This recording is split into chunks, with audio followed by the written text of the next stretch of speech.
This is The Wonderful Wizard of Oz by L. Frank Baum, and we are all the way up to chapter 17, How the Balloon Was Launched. For 3 days, Dorothy heard nothing from Oz. These were quite sad days for the little girl, although her friends were all quite happy and contented. The Scarecrow told them there were wonderful thoughts in his head, but he would not say what they were because he knew no one could understand them but himself. When the Tin Woodman walked about, he felt his heart rattling around in his breast, and he told Dorothy that he had discovered it to be kinder and a more tender heart than the one he had owned when he was made of flesh. The Lion declared that he was afraid of nothing on earth and would gladly face an army or a dozen of the fierce Kalidas. Thus, each of the little party was satisfied except Dorothy, who longed more than ever to get back to Kansas. On the 4th day, to her great joy, Oz sent for her, and when she entered the throne room, he greeted her pleasantly. "Sit down, my dear. I think I have found a way to get you out of this country."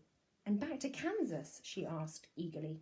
"Well, I'm not sure about Kansas," said Oz, "for I haven't the faintest notion which way it lies, but the first thing to do is to cross the desert, and then it should be easy to find your way home."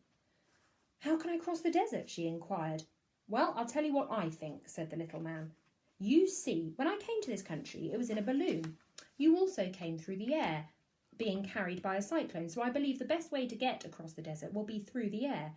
Now, it is quite beyond my powers to make a cyclone, but I've been thinking the matter over, and I believe that I can make a balloon."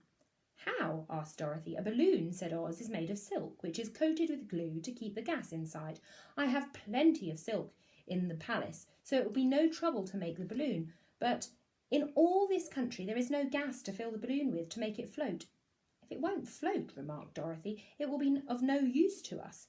"True," answered Oz, "but there is another way to make it float, which is to fill it with hot air. Hot air isn't as good as gas, for should the air get cold, the balloon would come down in the desert, and then we should be lost." "We?" exclaimed the girl. "Are you going with me?" "Yes, of course," replied Oz. "I'm tired of being such a humbug. If I should go out of this palace, my people would soon discover I'm not a wizard, and then they would be vexed with me for having deceived them. So I have to stay shut up in these rooms all day, and it gets tiresome. I'd much rather go back to Kansas with you and be in a circus again." "I shall be glad to have your company," said Dorothy. "Thank you," he answered. "Now, if you will help me sew the silk together, we will begin to work on our balloon." So Dorothy took a needle and thread, and as fast as Oz cut the strips of silk into the proper shape, the girls sewed them neatly together. First there was a strip of light green silk, and then a strip of dark green, and then a strip of emerald green, for Oz had a fancy to make the balloon in different shades of the colour about them. It took 3 days to sew all the strips together, but when it was finished they had a big bag of green silk more than 20 feet long. Then Oz painted it on the inside with a coat of thin glue to make it airtight, after which he announced that the balloon was ready. "But we must have a basket to ride in," he said, so he sent the soldier with the green whiskers for a big clothes basket, which he fastened with many ropes to the bottom of the balloon. When it was all ready, Oz sent word to his people that he was going to make a visit to a great brother wizard who lived in the clouds. The news spread rapidly throughout the city, and everyone came to see the wonderful sight. Oz ordered the balloon carried out in front of the palace, and the people gazed upon it with much curiosity. The Tin Woodman had chopped a big pile of wood, and now he made a fire of it, and Oz held the bottom of the balloon over the fire so that the hot air rose from it and would be caught in the silken bag.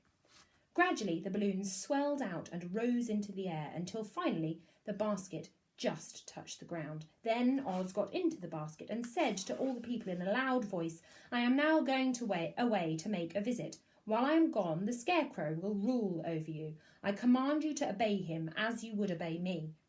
The balloon was by this time tugging hard at the rope that held it to the ground, for the air within it was hot, and this made it so much lighter in weight than the air without it that had pulled hard to rise into the sky.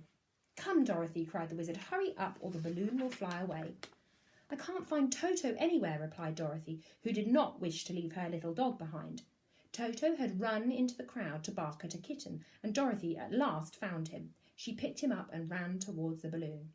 She was within a few steps of it, and Oz was holding out his hands to help her into the basket, when crack went the ropes, and the balloon rose into the air without her. "Come back," she screamed. "I want to go too." "I can't come back, my dear," called Oz from the basket. "Goodbye!"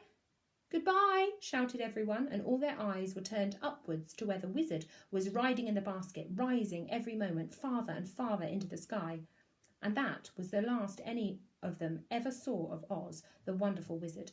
Though he may have reached Omaha safely and be there now for all we know, but the people remembered him lovingly and said to one another, "Oz was always our friend. When he was here, he built for us this beautiful Emerald City, and now he has gone, he has left the wise Scarecrow to rule over us." Still, for many days they grieved over the loss of the wonderful wizard and would not be comforted.